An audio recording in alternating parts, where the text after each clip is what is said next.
ನಮಸ್ತೆ ವೀಕ್ಷಕರೇ, ಈ ವಿಡಿಯೋದಲ್ಲಿ ನಾನು ನಿಮಗೆ ತಿಳಿಸ್ಕೊಡ್ತಾ ಇದ್ದು ಕ್ಯಾಸ್ಟ್ ಸರ್ಟಿಫಿಕೇಟ್ನ ಯಾವ ರೀತಿ ನಿಮ್ಮ ಮೊಬೈಲಲ್ಲಿ ಡೌನ್ಲೋಡ್ ಮಾಡೋದು ಹೇಗೆ ಅಂತ ಇಲ್ಲಿ ತಿಳಿಸ್ಕೊಡ್ತಾ ಹೋಗ್ತೀನಿ. ನೋಡ್ತಾ ಇರ್ಬೋದು, ಗೂಗಲ್ಗೆ ಹೋಗಿ ಸರ್ಚ್ ಕೊಡಿ ನಾಡ ಕಚೇರಿ ಅಂತ ಹಾಕಿದ್ರೆ ನಿಮಗೆ ಬಂದಂಥ ಲಿಂಕ್ ಮೇಲೆ ಕ್ಲಿಕ್ ಮಾಡಿ. ನೋಡ್ತಾ ಇರೋ ಲಿಂಕ್ ಇದೆಯಲ್ಲ, ಆ ಲಿಂಕ್ ಮೇಲೆ ಕ್ಲಿಕ್ ಮಾಡಿದ ತಕ್ಷಣ ವೆಬ್ಸೈಟ್ ಓಪನ್ ಆಗುತ್ತೆ, ನಾಡ ಕಚೇರಿ ವೆಬ್ಸೈಟು. ಈ ವೆಬ್ಸೈಟ್ ಲಿಂಕ್ನ ನಾನು ಡಿಸ್ಕ್ರಿಪ್ಷನಲ್ಲಿ ಕೂಡ ಕೊಟ್ಟಿದ್ದೀನಿ, ಹೋಗಿ ಚೆಕ್ ಮಾಡ್ಬೋದು. ಕ್ಲಿಕ್ ಮಾಡಿದ್ರೆ ನಿಮಗೆ ಈ ವೆಬ್ಸೈಟ್ ಓಪನ್ ಆಗುತ್ತೆ. ಇಲ್ಲಿ ಮೇಲೆ ಬಂದರೆ ಇಲ್ಲಿ ಆನ್ಲೈನ್ ಅಪ್ಲಿಕೇಶನ್ ಅಂತ ಇದೆಯಲ್ಲ, ಆನ್ಲೈನ್ ಅಪ್ಲಿಕೇಶನ್ ಮೇಲೆ ಕ್ಲಿಕ್ನ ಮಾಡಬೇಕಾಗುತ್ತೆ. ಕ್ಲಿಕ್ ಮಾಡಿದ್ರೆ ಇಲ್ಲಿ ಆನ್ಲೈನ್ ಅಪ್ಲೈ ಅಂತ ಇದೆಯಲ್ಲ, ಅಪ್ಲೈ ಆನ್ಲೈನ್ ಅಂತ ಅದ್ರ ಮೇಲೆ ಕ್ಲಿಕ್ನ ಮಾಡಿ. ಕ್ಲಿಕ್ ಮಾಡಿದ ತಕ್ಷಣ ನಿಮಗೆ ನಾಡ ಕಚೇರಿ ಲಾಗಿನ್ ಆಗೋದಕ್ಕೆ ಪೇಜ್ ಓಪನ್ ಆಗುತ್ತೆ.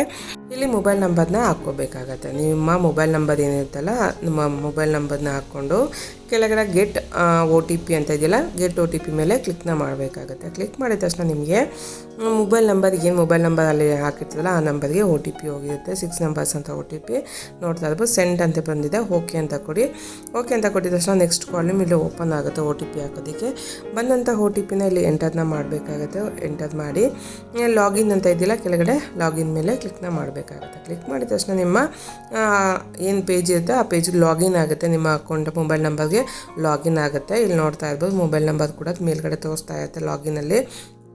ಇಲ್ಲಿ ಹಳೆ ವರ್ಷನೆಲ್ಲ ನಾನು ತೋರಿಸ್ತೀನಿ, ಹೊಸ ವರ್ಷನ ಅವಶ್ಯಕತೆ ಇಲ್ಲ. ಇಲ್ಲಿ ನೋಡ್ತಾ ಇದ್ದಾರೆ ಪ್ರಿಂಟ್ ಅಂತ ಇದೆಯಲ್ಲ, ಪ್ರಿಂಟಲ್ಲಿ ರೀಪ್ರಿಂಟ್ ಸರ್ಟಿಫಿಕೇಟ್ ಅಂತ ಇದೆಯಲ್ಲ, ಅದನ್ನು ಸೆಲೆಕ್ಟ್ ಮಾಡ್ಕೋಬೇಕಾಗುತ್ತೆ. ನೀವು ಜಸ್ಟ್ ಪ್ರಿಂಟ್ ತೊಗೊಳ್ತಾ ಇರುತ್ತೆ, ರೀಪ್ರಿಂಟ್ ಅಂತ ಮೇಲೆ ಕ್ಲಿಕ್ನ ಮಾಡಬೇಕಾಗುತ್ತೆ. ಕ್ಲಿಕ್ ಮಾಡಿದ ತಕ್ಷಣ ನಿಮಗೆ ನೆಕ್ಸ್ಟು ಅಕ್ನಾಲೆಜ್ಮೆಂಟ್ ನಂಬರ್ನ ಕೇಳ್ತಾ ಇದೆ. ಇಲ್ಲಿ ACK ಅಂತ ನಂಬರ್ ಅಂದರೆ ಅಕ್ನಾಲೆಜ್ಮೆಂಟ್ ಸರ್ಟಿಫಿಕೇಟ್ ನಂಬರ್ನ ಕೇಳುತ್ತೆ. ನಿಮ್ಮ ಹತ್ರ RD ನಂಬರ್ ಇರುತ್ತಲ್ಲ, RD ನಂಬರ್ನ ಹಾಕೋಬೇಕಾಗತ್ತೆ. ಇಲ್ಲಿ RD ನಂಬರ್ನ ಹಾಕ್ಕೊಂಡು ಸರ್ಚ್ ಅನ್ನೋ ಬಟನ್ ಇದೆಯಲ್ಲ, ಸರ್ಚ್ ಮೇಲೆ ಕ್ಲಿಕ್ನ ಮಾಡಬೇಕಾಗತ್ತೆ.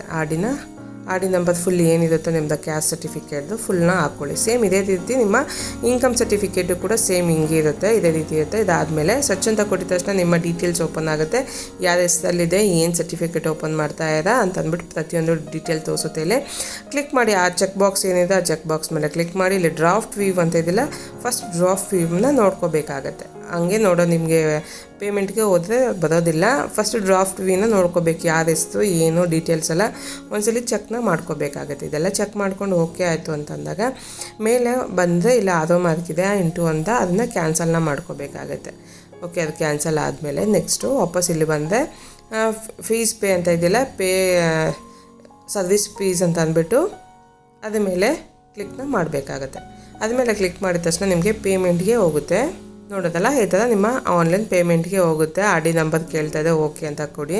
ಆದಮೇಲೆ ಈ ಥರ ಸೆಲೆಕ್ಟ್ ಪೇಮೆಂಟ್ ಗೇಟ್ವೇ ಅಂತ ತೋರಿಸ್ತಾ ಇದೆ. ಇಲ್ಲಿ ನಿಮ್ಮ RD ನಂಬರ್ ಅಂತ ಅಕ್ನಾಲೆಜ್ಮೆಂಟ್ ನಂಬರ್ ತೋರಿಸ್ತಾ ಇದೆ, ಮತ್ತು ಎಷ್ಟು ಅಮೌಂಟ್ ಆಗುತ್ತೆ ಅನ್ನೋದು ಕೂಡ ಇಲ್ಲಿ ಶೋ ಆಗ್ತಾ ಇದೆ. ಫಸ್ಟು 2 ಕಾಲಮ್ಸಲ್ಲಿ. ಆಮೇಲೆ ಲಾಸ್ಟಿಗೆ ಬಂದರೆ ಇಲ್ಲಿ ಲಾಸ್ಟಲ್ಲಿ ಚೆಕ್ ಬಾಕ್ಸ್ ಒಂದಿದೆ ನೋಡ್ಬೋದು.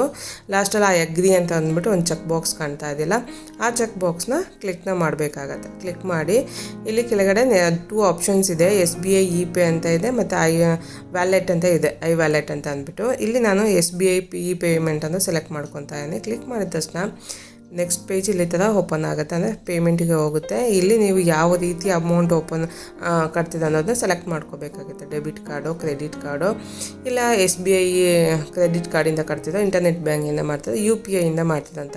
ಈಸಿ ಅಂದರೆ UPI ಇಂದ ಸ್ಕ್ಯಾನ್ ಮಾಡಿ ಪೇನ ಮಾಡ್ಬೋದು. ನೋಡ್ತಾ ಇದ್ದೀರಲ್ಲ, ಇಲ್ಲಿನೂ ಕೂಡ ಅದ್ರ ಮೇಲೆ ಸೆಲೆಕ್ಟ್ ಮಾಡಿದ ತಕ್ಷಣ 2 ಆಪ್ಷನ್ಸ್ ಕೇಳ್ತಿದೆ. ಇಲ್ಲಿ ನಾನು UPI QR ಕೋಡ್ನ ಸೆಲೆಕ್ಟ್ ಮಾಡ್ಕೊಂಡೆ. QR ಅಂದರೆ QR ಕೋಡ್ ಓಪನ್ ಆಗುತ್ತೆ.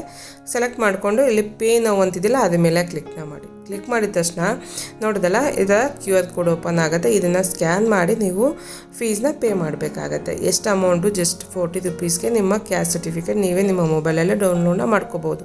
ನಿಮ್ಮ ಡಾಕ್ಯುಮೆಂಟ್ ಎಲ್ಲಾದರೂ ಮಿಸ್ ಆಗಿದೆ ಅಂತ ಅಂದಾಗ, ಎಲ್ಲಾದರೂ ಲಾಸ್ ಆಗಿದೆ, ನಿಮ್ಮ ಸರ್ಟಿಫಿಕೇಟ್ ಸಿಗ್ತಾ ಇಲ್ಲ ಅಂದಾಗ ನಿಮ್ಮ ಜಸ್ಟ್ RD ನಂಬರ್ನ ಇಟ್ಕೊಂಡು ನಿಮ್ಮ ಮೊಬೈಲಲ್ಲೇ ಆರಾಮಾಗಿ ನೀವು ಡೌನ್ಲೋಡ್ನ ಮಾಡ್ಕೊಬೋದು. ನೋಡ್ತಾ ಇರ್ಬೋದು, ಇಲ್ಲಿ ಪ್ರಿಂಟ್ ಆಪ್ಷನ್ ಅಂತ ನೋಡೋದಲ್ಲ, ಪ್ರಿಂಟ್ ಆಪ್ಷನ್ ಮೇಲೆ ಕ್ಲಿಕ್ನ ಮಾಡಬೇಕಾಗತ್ತೆ. ಪ್ರಿಂಟ್ ಆಪ್ಷನ್ ಮೇಲೆ ಕ್ಲಿಕ್ ಮೇಲೆ ಇನ್ನೊಂದ್ಸಲಿ ಮತ್ತೆ ಬ್ಯಾಕ್ನ ಬರಬೇಡಿ, ಯಾಕೆಂದರೆ ಅದು ಆಪ್ಷನ್ ತೋರಿಸೋದಿಲ್ಲ ನಿಮಗೆ. ಪ್ರಿಂಟ್ ಆಪ್ಷನ್ ಮೇಲೆ ಕ್ಲಿಕ್ ಮಾಡಿದ ತಕ್ಷಣ ನೀವು ಅದನ್ನು ಡೌನ್ಲೋಡ್ ಮಾಡಿಟ್ಕೊಳ್ಳಿ, ಇಲ್ಲಾಂದರೆ ಸೇವ್ನ ಮಾಡಿಟ್ಕೋಬೇಕಾಗತ್ತೆ. ಪ್ರಿಂಟ್ಔಟ್ ತೆಗಿಯೋಕ್ಕೆ ಹೋದಾಗ ಏನಾದರೂ ಬೈ ಮಿಸ್ ಆಗಿ ಪ್ರಿಂಟ್ ಬಂದಿಲ್ಲ ಅಂತ ಅಂದರೆ ಬೇರೆ ಏನೇ ಕಾರಣಕ್ಕೋಸ್ಕರ ಪ್ರಿಂಟ್ ಬರಲಿಲ್ಲ ಅಂತಂದರೆ ನಿಮ್ಗೆ ಮತ್ತೆ ಇನ್ನೊಂದ್ಸಲಿ ಪೇಮೆಂಟ್ನ ಮಾಡಿ ಮತ್ತೆ ಡೌನ್ಲೋಡ್ನ ಮಾಡ್ಕೋಬೇಕಾಗುತ್ತೆ. ಅದಕ್ಕೋಸ್ಕರ ಸೇವ್ನ ಮಾಡಿಟ್ಕೊಬಿಡಿ.